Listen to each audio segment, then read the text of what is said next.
ఎదుట దుర్గములను పడద్రోయజాలినంత శక్తి కలిగినవి మన యుద్ధోపకరణాలు. దేవుని ఎదుట శత్రువు యొక్క ఆ స్థావరాన్ని పడద్రోసి రావడం.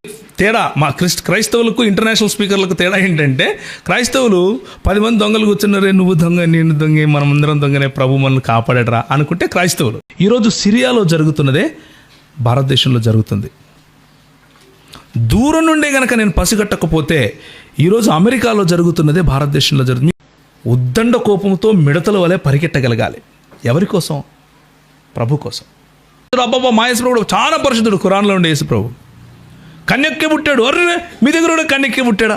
చూసారా, ఇద్దరు రెండు ఒకటే. ఒక్క పురుషునికి ఒక్క భార్య. ఇదే ప్రభు మొదటి నుంచి అన్నాడు. అంటే వాడు వచ్చి ఏం చెప్తాడంటే, ప్రవక్తలు చేసుకోవాలా, 10 మందిని చేసుకోవాలా, 20 మందిని చేసుకోవాలా అని మనకు కొత్త నీతి చెప్తాడు. ఇంట్లో కూర్చొని మత్తయికి సువార్త చెప్పాడు అనుకో, ఓ అవునా బ్రదర్, ప్రైజ్ ద లార్డ్ అంటాడు. మత్తయి మళ్ళీ యోహానుకి చెప్తున్నాడు, యోహాను నీకు తెలుసా యేసుప్రభు వచ్చాడు, అప్పుడు మనం తిరిగాం. యోబు గ్రంథం 39వ అధ్యాయం. అది లేచినప్పుడు 18 నుంచి చదువుతున్నాను. అది లేచినప్పుడు గుర్రము దాని రౌతును తిరస్కరించును. గుర్రమునకు నీవు బలమునిచ్చితివా? జూలు వెంట్రుకలతో దాని మెడను కప్పితివా? మిడత వలె అది గంతులు వేయినట్లు చేయుదువా? దాని నాసికారంధ్ర ధ్వని భీకరము. మైదానంలో అది కాలు దువ్వి తన బలమును బట్టి సంతోషించును. అది ఆయుధదారులను ఎదుర్కొనబోవును. అది భయము పుట్టించు వానిని వెక్కిరించి భీతి నొందకుండా ఉండును. ఖడ్గమును చూచి వెనుకకు తిరగదు. అంబుల పొదయు తలతలలాడు ఈటెలను బల్లములను దాని మీద గలగలలాడించినప్పుడు ఉద్దండ కోపముతో అది బహుగా పరుగులెత్తును.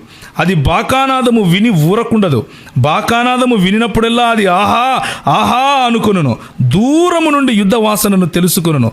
సేనాధిపతుల ఆర్భాటము యుద్ధ ఘోషను విని అది వినును. మనం కావాలనుకున్నా, అవుననుకున్నా, వద్దనుకున్నా, కావాలనుకున్నా, ఎప్పుడైతే మనం యేసు ప్రభువును మన ప్రభువుగా మన హృదయాలలో ప్రతిష్ఠించుకున్నామో ఆ రోజే మనం ఒక యుద్ధంలో కాలు పెట్టాం. అది ఆత్మీయ యుద్ధం. ఎఫెసీయులకు రాసిన పత్రిక 6వ అధ్యాయం ప్రకారం మనం ఒక ఆత్మీయ యుద్ధ వాతావరణంలో ఉన్నాం. ఒక ఆత్మీయ యుద్ధ వాతావరణం. ఎలాంటి యుద్ధ వాతావరణం అంటే, కొరింథీయులకు రాసిన పత్రిక, కొరింథీయులకు రాసినటువంటి మొదటి పత్రిక 2వ పత్రిక 10వ అధ్యాయం 3వ వచనం నుంచి, మేము శరీరధారులమై నడుచుకొనుచునను శరీర ప్రకారము యుద్ధము చేయము. మా యుద్ధోపకరణములు శరీర సంబంధమైనవి కావు గాని దేవుని ఎదుట దుర్గములను పడద్రోయజాలినంత బలము కలవయున్నవి.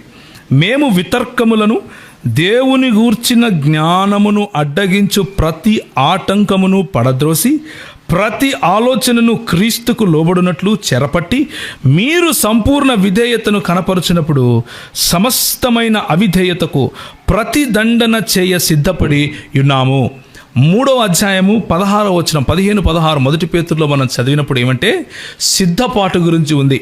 మన సిద్ధపాటు దేనికి అంటే, క్రీస్తు జ్ఞానమునకు విరోధముగా వచ్చే ప్రతి ప్రశ్నకు సమాధానం చెప్పటానికి.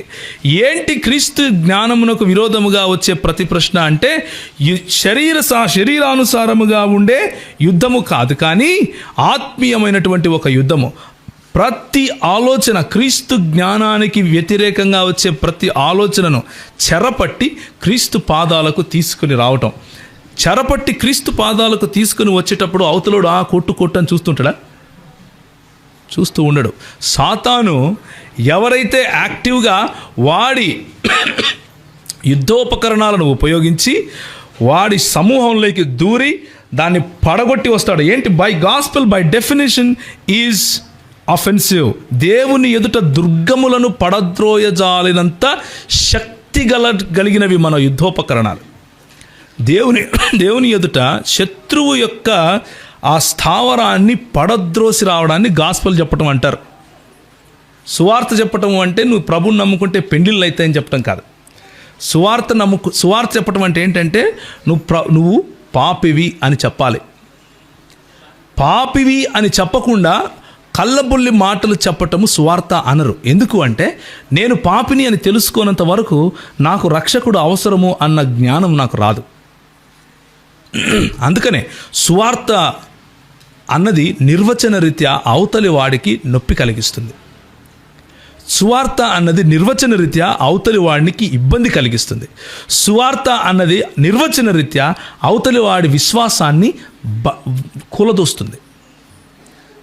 కాబట్టి అవతలి వారిని నేను ఏ విధంగా మచ్చిక చేసుకోవాలి, అవతలి వాడిని నేను ఏ విధంగా ఇబ్బంది పెట్టకుండా ఉండాలి అని ఆలోచించడం కంటే ప్రభువు చెప్పినటువంటి పద్ధతిని పాటించడం మంచిది. ప్రభువు చెప్పినటువంటి పద్ధతి ఏమిటి అంటే, పాపిని పాపి అని పిలువమన్నాడు. పిలువు, తప్పులేదు. నిన్ను కూడా కలుపుకో, నేను పాపినే, నువ్వు ఒక్కడివే అని చెప్తే వాడు ఇంటర్నేషనల్ స్పీకరు. అలాంటిది వద్దు మనకు. ఇంటర్నేషనల్ ఇది తేడా. మా క్రైస్తవులకు ఇంటర్నేషనల్ స్పీకర్లకు తేడా ఏంటంటే, క్రైస్తవులు 10 మంది దొంగలు కూర్చున్నారే, నువ్వు దొంగ నేను దొంగే మనమందరం దొంగనే, ప్రభు మనల్ని కాపాడరా అనుకుంటే క్రైస్తవులు. ఒకళ్ళు లేచి నిలబడి మైక్ పట్టుకుని మీరంతా దొంగలరా అంటే ఇంటర్నేషనల్ స్పీకర్. అలాంటిది వద్దు మనకు. మనందరము మన బతికిదే. This is who we are. మనం ఏంటంటే మనకు రక్షకుడు అవసరం, మనం పాపులం. ఆ విషయం అవతల వాడికి చెప్పమనే ప్రభు పంపించాడు మనల్ని. అదొకటే కాదు, ఇంకా చాలా ఉంది. మనం పాపులం, పడిపోయాం. అయితే అంతటితో కథ ఆగిపోలేదు. తిరిగి మనం ఆయన స్వరూపంలోకి రాగలం. తిరిగి మనం ఆయన స్వరూపంలోకి రావటానికి, రోజు రోజుకు ఆయన ఎదగటానికి ఆయనే స్వయంగా వచ్చి ప్రాణం పెట్టాడు. ఇది సువార్త. ఆయనే స్వయంగా వచ్చి ప్రాణం పెట్టాడు అని అనగానే అవతల ముస్లింకు బాధ కలుగుతుంది. అవతల ముస్లిం నేను కొట్టడానికి కూడా వస్తాడు. కానీ నువ్వు చెప్పాలి. ఎదుటివాడు యుద్ధము దూరంగా ఉండగానే మనం పసిగట్టగలగాలి. యోబు గ్రంథంలో గుర్రం గురించి మనం చూసాం కదా. మన పిలుపు అలాంటి పిలుపు. చాలామంది సేవకులు కూర్చుని ఉన్నారు ఇక్కడ. అందుకు ఈ మాటలు చెప్తున్నాను. మధ్యాహ్నం నుంచి సబ్జెక్ట్లోకి వెళ్దాంలేండి. ఎందుకు అంటే మనము యుద్ధ వాతావరణంలో ఉన్నాం. మనకున్నటువంటి యుద్ధ వాతావరణంని ఈరోజే మనం కనుక దూరం నుంచి పసిగట్టకపోతే, ఈరోజు సిరియాలో జరుగుతున్నదే భారతదేశంలో జరుగుతుంది. దూరం నుండే కనుక నేను పసిగట్టకపోతే, ఈరోజు అమెరికాలో జరుగుతున్నదే భారతదేశంలో జరుగుతుంది. మీకు క్వశ్చన్ తెలుసో తెలీదో, అమెరికాలో యేసు ప్రభువుని గురించి మాట్లాడటం చాలా కష్టం. మన దేశంలో మాట్లాడడం చాలా ఈజీ. నిజం చెప్తున్నాను. నేను ఇవరకు ఒక 20 సార్లు పోయింటాను, ఇంకా ఎక్కువ పోయింటాను. ఎన్నో సంఘాలు కూడా మాట్లాడాను నేను. కానీ యేసు ప్రభువుని గురించి పని చేసుకునే చోట రోడ్డు మీద మాట్లాడితే నిన్ను భయంకరమైనటువంటి అంటరానోడుగా చూస్తారు. నువ్వు వాళ్ళ హోటల్కి వెళ్తే నేను మీకు సర్వ్ చేయను అని కూడా చెప్తారు. ఎందుకు అంటే నువ్వు టూ మచ్గా రిలీజియస్గా ఉన్నావు, నా దగ్గర రావద్దు అంటారు. భయం. అలాంటి దిక్కుమాలిన స్థితికి మనం వెళ్లకుండా ఉండాలి అంటే ఈ రోజు నుంచే మనం నోరు విప్పి మాట్లాడాలి. ఈ రోజు నుంచే మనం శత్రువు దూరంగా ఉండగానే మనం పసిగట్టగలగాలి. మన నాసిక రంధ్రాల ధ్వని వాడికి భయం పుట్టించాలి. ఉద్దండ కోపంతో మిడతల వలె పరిగెట్టగలగాలి. ఎవరి కోసం? ప్రభు కోసం. మనం వెళ్ళి కత్తులతో సంపేద్దాం అంటున్నా కాదు. తగ్గింపు జీవితంతో అవతలి వాడు అడిగే ప్రశ్నలకు సమాధానం చెప్పటానికి, యేసు ప్రభువుకు వ్యతిరేకంగా వచ్చిన ప్రతి ఆలోచనను చెరపట్టి క్రీస్తు పాదాల వద్దకు తీసుకొని రావటానికి, క్రీస్తు పాదాల దగ్గరికి తీసుకొని వచ్చేది ఎందుకు అంటే, ఆఖరిగా చూడండి 8వ వచనం, పడద్రోయుటకు కాక మిమ్మును కట్టుటకే ప్రభువు మాకు అనుగ్రహించిన అధికారము. మనకు అధికారం ఇవ్వబడింది. మనము చీకటి నుంచి ఎలాంటి వెలుగులోకి, ఆశ్చర్యకరమైనటువంటి వెలుగులోకి ఎందుకు వచ్చాము అంటే, సాతానుడు తీసేసుకున్నటువంటి అధికారాన్ని, ఏదైనా తోటలో ఏ సాతానుడైతే మన అధికారాన్ని చూరగొన్నాడో, మనకు ఇచ్చినటువంటి అధికారాన్ని తీసేసుకున్నాడో, వాడి దగ్గర నుంచి తిరిగి తీసుకుంటున్నాం. We're claiming it back. నిజానికి ఇది మంది, కానీ వాడు దొంగిలించాడు. ఎలా దొంగిలించాడు? మీ యేసు మా యేసు ఒకటే అంటాడు, కానీ దొంగ నోటు తీసుకొని వస్తాడు. మీ దేవుడు మా దేవుడు ఒకడే అంటాడు, కానీ దొంగ నోటు చూపిస్తాడు. తెల్ల కాగితం చూపించి ఇది 10 నోటు అంటే నమ్ముతావా? నమ్మవు. కానీ 10 నోటు లాగానే ఉంటే నమ్ముతావు. అదే స్ట్రాటజీ వేస్తాడు. ఎంత యేసుప్రభు పరిశుద్ధుడు, అబ్బాబా మా యేసుప్రభు చాలా పరిశుద్ధుడు. ఖురాన్లో ఉండే యేసుప్రభు కన్యక్కే పుట్టాడు. అర్రే మీ దగ్గర కూడా కన్యక్కే పుట్టాడా? చూసారా, ఇద్దరు రెండు ఒకటే. పైనుంచి వచ్చాడు. మీ యేసుప్రభు చిన్నప్పుడు మాట్లాడలేదు చూడు, మా యేసుప్రభు అయితే పుట్టంగానే మాట్లాడాడు. ఎక్కడ ఉయ్యాల్లో వండుకొని మరి మాట్లాడాడు. ఏం మాట్లాడాడు? అల్లాహ్ మాటలు మాట్లాడాడు. పరిశుద్ధుడు, చాలా పరిశుద్ధుడు, కానీ సిలువ ఎక్కలేదు. ఎందుకు సిలువ ఎక్కితే వాడు రాజ్యం పోతే, సిలువ ఎక్కితే వాడు రాజ్యం పోతుంది. అందుకనే మన పిలుపు ఏమిటి అంటే, అపవాది దుర్గాన్ని పడద్రోయాలి. సిలువ ఎక్కాడు. హల్లెలూయా. సిలువ ఎక్కకపోతే నాకు నష్టం, ఎక్కితే కాదు. నాకేది నష్టమో అదే వాడు స్వార్థగా చెప్తాడు. అందుకే పౌలు అంటాడు, మేము పరిచయం చేయని యేసును మీరు తెలుసుకున్నా, మేము మీకు చెప్పని సువార్తను మీరు నమ్మినా, మేము మీకు పరిచయం చేయని పరిశుద్ధాత్మను మీరు పొందినా ఇంకా మీ బతుకు బాగానే ఉంది అంటాడా అనడా? చూస్తారా? రెండో కొరింథీయులకు రాసిన పత్రిక 11వ అధ్యాయం 4వ వచనం. క్రీస్తు ఎడలనున్న సరళత నుండి పవిత్రత నుండి ఎట్లయినను తొలగిపోవునేమో అని భయపడుచున్నాను. ఎవరికి భయం ఉంది? పౌలు గారికి భయం ఉంది. ఎవరి పట్ల భయం ఉంది? సంఘం పట్ల భయం ఉంది. ఏంటా భయము అంటే, ఎలయనగా వచ్చినవాడు ఎవడైనను మేము ప్రకటింపని మరి యొక్క యేసును ప్రకటించినను, లేక మీరు పొందని మరి యొక్క ఆత్మను మీరు పొందినను, మీరు అంగీకరింపని మరి యొక్క సువార్త మీరు అంగీకరించినను, మీరు వానిని గూర్చి కూడా సహించుట యుక్తమే అంటారు. అంటే వ్యంగ్యంగా చెప్తున్నాడు. ఇంకా బాగానే ఉంది, మీ బతుకులు తెల్లారుతాయి అన్నట్లుగా చెప్తున్నాడు. మన పిలుపు వేరొక సువార్త ప్రకటించేవాడి ఆలోచనను చెరపట్టి ప్రభు పాదాల దగ్గరికి తీసుకొని రావటం. మన పిలుపు వేరొక క్రీస్తును ప్రకటించేవాడి ఆలోచనను చెరపట్టి ప్రభు పాదాల దగ్గరికి తీసుకొని రావటం. మన పిలుపు వేరొక ఆత్మను ప్రకటించేవాడి ఆలోచనను ప్రభు పాదాల దగ్గరికి చెరపట్టి తీసుకొని రావటం. అపవాది దుర్గములను పడద్రోయటం. ఆమేన్, హల్లెలూయా. అపవాది దుర్గాన్ని పడద్రోయడం ఏంటి? యుద్ధం ఏంటి? కత్తులేంటి? గుర్రాలేంటి అని అనుకుంటున్నారా? మీరు ఒప్పుకున్నా ఒప్పుకోకపోయినా ఇది సత్యం. ఈ ఆత్మీయ యుద్ధంలో అపవాది ఆలోచనలతో మన శిరస్సును వాడు అటాక్ చేస్తాడు. అందుకనే రక్షణ అనే శిరస్త్రాణం పెట్టుకోవాలి. కమ్యూనిటీ, సంఘము లేకపోతే సమాజము అనే దాంతో వాడు సామాజిక యుద్ధం చేస్తాడు. నీతికి మారు పేరు తీసుకొని వస్తాడు. యేసు ప్రభువు నీతిని తిరగరాస్తాడు. యేసు ప్రభువు నీకొచ్చి ఒరే నాయన చచ్చిపోతావురా,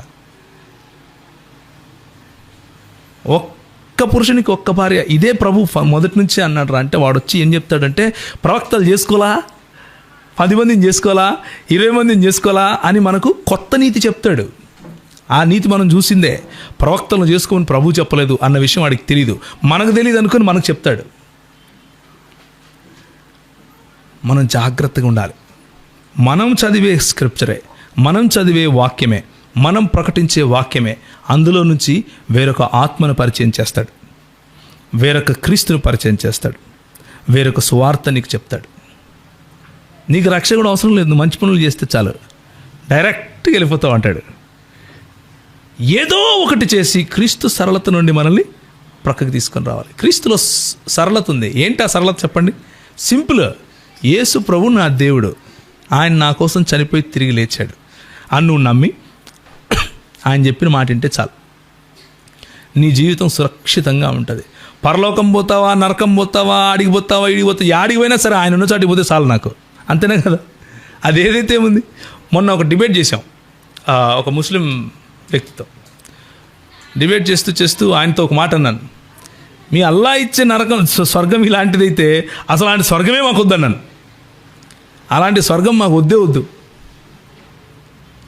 ఎందుకంటే ప్రభువు మనకు పరిచయం చేసే పరలోకము, అల్లాహ్ వాళ్ళకి ఇచ్చే స్వర్గానికి మధ్య తేడా మధ్యాహ్నం చెప్తాను మీకు, భలే ఉంటుంది. అసలు మీరు భోజనం తిన్నదంతా అరిగిపోతుంది నవ్వి. ప్రభువు మనకు పరిచయం చేసే నీతి, అల్లా ప్రజలకు ఇచ్చే నీతికి మధ్య తేడా మీరు చూద్దురు కానీ మధ్యాహ్నం. మన ప్రభువుకు ఉన్నటువంటి లోతు, అల్లాలో ఉన్నటువంటి ఏమి ఉండదు అక్కడ అసలు యాక్చువల్గా చెప్పాలంటే. సో కొన్ని విషయాలు కనుక మనం తెలుసుకుంటే చాలా ఈజీ అవుతుంది. క్రైస్తవ సముదాయంలో ఎందుకో ఇది మాత్రం కొంచెం తక్కువ ఉంది. ఏమంటారు? నేను తప్పు మాట్లాడుతూ ఉండొచ్చు.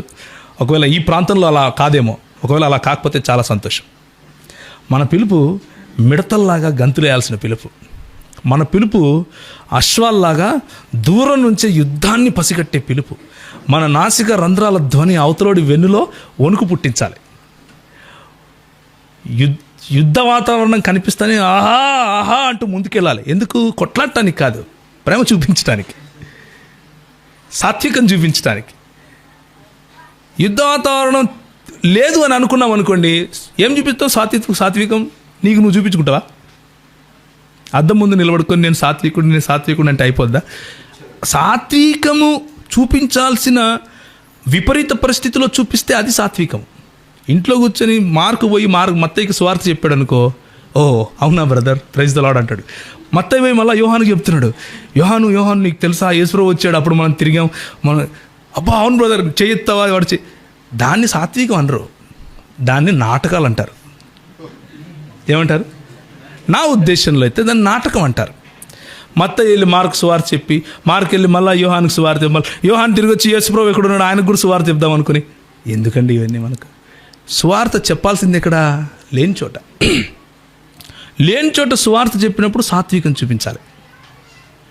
లేని చోట సువార్త చెప్పినప్పుడు సాత్వికం ఎలా చూపిస్తారు అంటే, మిడతల వలె గంతులేసినప్పుడు, అశ్వముల వలె దూరము నుంచే యుద్ధాన్ని పసిగట్టినప్పుడు, ఉద్దండ కోపముతో ముందుకు పరిగెట్టినప్పుడు, క్రీస్తుకు విరోధంగా వచ్చే ప్రతి ఆలోచనను చెరపట్టి ఆయన పాదాల దగ్గరికి తీసుకొని రావాలి అన్న ఆత్మస్థైర్యంతో ముందుకెళ్ళినప్పుడు తగ్గించుకుంటాం. అవతలోని కాపాడాలి, అవతలోని ఏదో ఒకటి చేసి ప్రభువాదనలు తీసుకురావాలి, ఏదో ఒకటి చేసి వాడితో సత్యం చెప్పాలి. అలాగని చెప్పి నా వాల్యూస్, ప్రభు నాకు ఇచ్చినటువంటి విలువలు నేను పోగొట్టుకోకూడదు. అది అసలు పరీక్ష మనం అప్లికేషన్ పెట్టుంటాం, పరీక్ష పేపర్ తీసుకోం, అసలు ఆ ఎగ్జామ్ హాల్లో లేకుండా బయట కూర్చొని చెప్తుంటాం అన్నీ సాత్వికంగా ఉండాలి.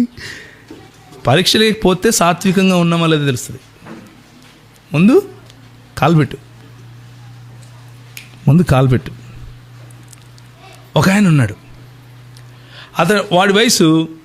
అతని వయసు ఒక 28 ఉంటాయి అనుకోండి. బయటకు చూడటానికి ఈడేంట్రా రౌడీగాడు అనుకుంటారు. ఆయన మాటలు కానీ ఆయన చేష్టలు కానీ ఒక రకంగా ఉంటాయి. కానీ నేను ఆయన దగ్గరుండి చూశాను. ఆయన ఎంతసేపు లోపల ఒక అగ్ని, ఏదో ఒకటి చేసి ఫోన్లోనో SMS-లోనో వాట్సాప్లోనో ఏదో ఒకటి చేసి యేసుప్రభు గురించి చెప్పాలి. అదే సాత్వికత అంటే. యేసులాగా జీవించటమే సాత్వికత. మన సొంత డెఫినిషన్ కాదు. యేసు ఇలాగే జీవించాడు. ఏదో ఒకటి చేసి నా తండ్రిని పరిచయం చేయాలి, ఏదో ఒకటి చేసి ప్రజలకు నా తండ్రి గురించి చెప్పాలి. అవతలి వాడు దాన్ని బాధపడినా పర్వాలేదు. ఒకరోజు నేను కాలేజీలో ఒక కాలేజీలో ఉన్నాను. ఒక కాలేజీలో వాళ్ళు పిలిచారు, వెళ్ళాను. నా లెక్చర్ అయిపోయింది, బయటకు వచ్చాను. ఒక అతను ప్రశ్నించాడు నన్ను, నువ్వెందుకు క్రైస్తవుడివి అని. నేను సమాధానం చెప్పాను. దానికి ఆ అబ్బాయి ఆల్మోస్ట్ నన్ను కొట్టబోయాడు. మామూలుగానే చెప్పాను, ఎందుకు అంటే నేను పాపిని, నువ్వు పాపివే, మనందరము పాపులుగా పుట్టాం, కానీ మనకు ఒక రక్షకుడు అవసరం, బైబిల్ ఏం చెప్తుందో అదే చెప్పాను. నవ్వుకుంటూ చాలా స్పష్టంగా మంచిగా బ్రదర్, తమ్ముడు అని మాట్లాడాను. కోపం వచ్చింది. ఎందుకంటే నేను పాపినేంటి, నేను ఏం చేశానని, నువ్వు ఏం చేశానని అనుకుంటున్నావే అదే పాపం అన్నాను. అదే పాపం. సో సువార్త బై డెఫినిషన్, నిర్వచన రీత్యా సువార్త అవతల వాడికి నొప్పి కలుగు చేస్తుంది. నువ్వు యుద్ధంలో ఉన్నావు అని ఎప్పుడు నీకు తెలుస్తుంది అంటే, సువార్త ప్రకటించడానికి ముందుకు వెళ్ళినప్పుడు తెలుస్తుంది. యుద్ధంలో ఉన్నావు అని తెలుసుకున్న మరుక్షణం నీకు కావలసిన అవసరత ఏమిటి అంటే యుద్ధోపకరణాలు. ఏంటా యుద్ధోపకరణాలు అంటే శరీర సంబంధమైనవి కాదు, ఆత్మీయమైనవి, ఆలోచన సంబంధమైనవి, దృక్పథానికి సంబంధించినటువంటివి, అవతలవాడి విశ్వాసానికి సంబంధించినటువంటివి. అవతలవాడి విశ్వాసంలో నా క్రీస్తు ఎక్కడున్నాడు అని వెతకటం గురించి నేను మాట్లాడటం లేదు. నా క్రీస్తుని నేను వాడికి ఎలా పరిచయం చేయాలి అన్న దాని గురించి మాట్లాడుతున్నాను. అవతలి వాడి పుస్తకాల్లో యేసు ప్రభువుని ఎలా చూపించాలి అన్నది నా ఇంట్రెస్ట్ కాదు.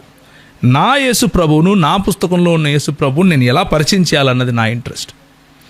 దృక్పథాలు క్లాష్ అయినప్పుడు, అవతలి వాడి దృక్పథము మన దృక్పథము ఒకటితో రెండు ఎదురుగా నిలబడి పోటాపోటీగా మాట్లాడినప్పుడు, పోటాపోటీగా మన సత్యాలు తెలియజేసినప్పుడు, ఏ విధంగా క్రైస్తవ్యం, ఏ విధంగా క్రీస్తు, ఏ విధంగా పరిశుద్ధాత్ముడు, ఏ విధంగా ఈ పుస్తకం ఈ ప్రపంచాన్ని మార్చేసింది అని చెప్పినప్పుడు దాన్ని సువార్త ప్రకటించడం అంటారు. ముస్లిములు దాన్ని దావా అంటారు. పాలకొల్లు ప్రాంతంలో ఈరోజు ఉదయం మేము ఎవరితో మాట్లాడుతున్నామో, డిబేట్లు చేస్తున్నామో, వాళ్ళు ఎవరనుకుంటున్నారు? ఒకప్పుడు క్రైస్తవులే. ఒకప్పటి క్రైస్తవులు ఈరోజు బైబిల్ పట్టుకొని ఏం చెప్తున్నారు అంటే, యేసు దేవుడు కాదు, యెహోవా దొంగ అంటున్నారు. యెహోవా బ్రోకర్ అంటున్నారు. నవ్వొస్తుంది ఒకసారి. అంటే వాళ్ళకి అవగాహన రాహిత్యం అంతే. బ్రోకర్ యెహోవా, వాడు సిరీస్ అన్నమాట, పెట్టిన పేరు. ఒకప్పటి క్రైస్తవుడు. నేను ఎందుకు ఈ మాటలు చెప్తున్నాను అంటే, కొంతమంది యవనస్తులు, యువత బాగా వింటున్నారు, జాగ్రత్తగా వినండి. మన పిలుపు ఇలాంటి ఆలోచనలను దూరము నుండే పసిగట్టి క్రీస్తు పాదాలకు చెరపట్టి తీసుకొని రావటమే. పోయి కొట్లాడటం కాదు. ధైర్యంగా స్టెఫెను చేసిన పని చేయాలి. స్టెఫెను చూపించింది సాత్వికత అంటారా కాదంటారా? స్టెఫెను చూపించిన సాత్వికత చూపించమంటున్నాను. వాడు రాళ్ళతో కొడతాడని తెలుసు, కానీ నిలబడి మాట్లాడగలవా ధైర్యంగా? నిలబడి యేసు ప్రభువు కోసము నువ్వు ఉద్దండ కోపముతో నీ పరిశుద్ధ దేవుడిని మహిమపరచగలవా? ఇదే ప్రశ్న. అలాంటి యవనస్తులు మనకు కావాలి, అలాంటి యవ్వనులు మనకు కావాలి, అలాంటి మధ్య వయస్కులు మనకు కావాలి, అలాంటి వారిని తయారు చేసే పెద్దవాళ్ళు, వృద్ధులు మనకు కావాలి. వాళ్ళ జ్ఞానం మనకు కావాలి, వాళ్ళ ఎక్స్పీరియన్స్ మనకు కావాలి. ఏ ఒక్కరిని పోగొట్టుకునే సమయం కాదు ఇది. ప్రతి ఒక్కరం కలిసి పనిచేయాల్సిన సమయం ఇది. మొన్నటిదాకా 2 తెలుగు రాష్ట్రాల్లో ఇస్లాం వైపు నుంచి ఉన్న థ్రెట్ చాలా ఎక్కువగా ఉండేది. సడన్గా విదిన్ ఐ థింక్ ఒక 2 వారాల్లోనే మొత్తం మలుపు తిరిగింది. ఏంటంటే ఇప్పుడు హిందువులు కూడా అదే రాస్తా పట్టుకున్నారు. సేమ్ ఏంటి అంటే ఆలోచనాపరమైనటువంటి యుద్ధం. పుస్తకాల మీద పుస్తకాలు రాసేస్తున్నారు. ఏమని అంటే, బైబిల్లో ఉన్న దేవుడు దేవుడే కాదు, బైబిల్లో ఉన్న దేవుడు కోపిష్టి, బైబిల్లో ఉన్న దేవుడు నరహంతకుడు, బైబిల్లో ఉన్న దేవుడు వ్యభిచారి, బైబిల్లో ఉన్న దేవుడు ఇంకేవేవో పేర్లుంటాయి. అరిషడ్ వర్గాలకు లోనైన వాడు, ఆకలిస్తే అన్నం తినేవాడు, అన్నం తిన్న తర్వాత ఎక్కడికి వెళ్తాడో మీకు తెలీదా అనే ప్రశ్న వ్యంగ్యంగా వేయటం. ఇవన్నీ విని మనం ఏదో వీక్ అయిపోవాలని కాదు. మనం చేసే పరిచర్యకు నేను ఎందుకు గుర్రం లాంటి పిలుపు అంటున్నానంటే, వీటికి 2 ఎఫెక్ట్స్ ఉన్నాయి, 2 పర్యవసానాలు ఉన్నాయి. మొదటిది, ఎఫెక్టివ్ గుర్రంగా నువ్వు ఉంటే, 1 పేతురు 3:15-16 నీ హృదయంలో ఉంటే, 2 కొరింథీయులకు రాసిన పత్రిక 10వ అధ్యాయం నీ హృదయంలో ఉంటే, యోబు 39లో గుర్రం ఏ విధంగా అయితే మిడతల వలె గంతేస్తుందో అలాంటి స్ఫూర్తి నీలో ఉంటే ఏం జరుగుతుంది అంటే 2 జరుగుతాయి. మొదటిది, నీ సంఘము బలపడుతుంది. మనం చదివాం కదా, మిమ్మును కట్టుటకే ప్రభువు మాకిచ్చిన అధికారం. మనకిచ్చిన అధికారం దేనికి అంటే సంఘాన్ని కట్టడం కోసం. మన సంఘంలో ఉన్న యువతను, మన సంఘంలో ఉన్న పెద్దలను, మన సంఘంలో ఉన్నటువంటి బాలికలను, బాలలను, ప్రతి ఒక్కరిని కట్టడం. ఎందులో కట్టాలి? ఎలా దొంగ నోటు అని అవతలది తెలుస్తుంది మనకు. సై నోటు, మంచి నోటు తెలిస్తే తెలుస్తుంది. మంచి నోటు చెప్పటం, మంచి నోటు గురించి నిలబడటం, మాట్లాడటం, ధైర్యంగా మాట్లాడటం మొదటిది. రెండవది, పోయేవాళ్ళు ఆగుతారు. మొదటి దాంట్లో ఎవరైతే ఆలోచిస్తున్నారో ఇస్లాం వైపుకు లేదా హిందుత్వం వైపుకు, మీరు అనుకోవచ్చు క్రైస్తవుడుగా పుట్టినాడు అక్కడే ఉంటాడని. పొరపాటున కూడా అలా అనుకోకండి. ఆంధ్ర ప్రాంతంలో, తెలంగాణ ప్రాంతంలో అందరికంటే, అన్ని మతాల కంటే ఎక్కువ యువత వేరే మతాల వైపుకు వెళ్ళేది క్రైస్తవ యువతే. మీకు తెలుసో తెలీదో, ఒక్క మంచిర్యాల ప్రాంతంలోనే నాకు తెలిసిన 25 నుంచి 30 మంది హిందువుగా గర్విస్తున్నా, హిందువుగా జీవిస్తున్నా అనేవాళ్ళు తయారయ్యారు. అందరూ క్రైస్తవులే. అందరూ క్రైస్తవులే. అందరూ క్రైస్తవులే. ఎందుకు వాళ్ళు క్రైస్తవులు అని చెప్పుకున్నారు అంటే ఫలానా కుటుంబంలో ఫలానా కులంలో పుట్టాం కాబట్టి. ఇప్పుడు ఎందుకు వాళ్ళు హిందువుగా అనుకుంటున్నారు అంటే ఇది తెలియదు కాబట్టి. ఇది తెలియదు కాబట్టి. దూరం నుండే యుద్ధాన్ని పసిగట్టలేకపోయాం కాబట్టి. ఇంకా టైం అయిపోలేదు. If you can wake up today, మనం ఈరోజు కనుక కళ్ళు తెరిస్తే మన నాసికా నంద్రాల ధ్వని అవతలోడి వెన్నులో వణుకు పుట్టిస్తుంది. మన బలము మన యెహోవా. మన బలము మన సత్యం వైపు ఉన్నామన్నది బలం. మన బలము మన మీద స్వారీ చేసే ప్రభువు ఒకరోజు తిరిగి రాబోతున్నాడు. తెల్లటి గుర్రంలో వస్తాడు ఆయన. తెల్లటి గుర్రం, అది సంఘం అనే గుర్రమే. సంఘం అనే గుర్రంలోనే వస్తాడు ఆయన. ఆయన వచ్చినప్పుడు ఆయన మన మీద స్వారీ చేస్తూ ఉంటే మనం బలంగా ఉన్నామా లేకపోతే వీక్గా ఉన్నామా అనేదే నా ప్రశ్న. ఉద్దండ కోపంతో మన ప్రభువును మహింపరిచే, మన యువతను కాపాడుకునే, మన సంఘాలను కాపాడుకునే స్ఫూర్తి కోసం ఈ మాటలు చెప్తున్నాను.